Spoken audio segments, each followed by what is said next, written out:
there with Chef Ricardo Cooking Show. Remember, Jamaican Independence Day is coming up very soon. Basically, every year we celebrate Jamaican Independence Day and make use of the time.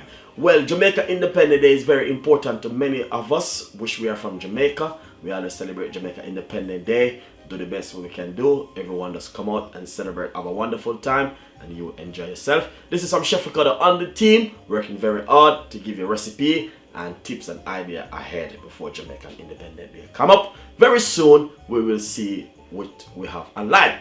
See you next time.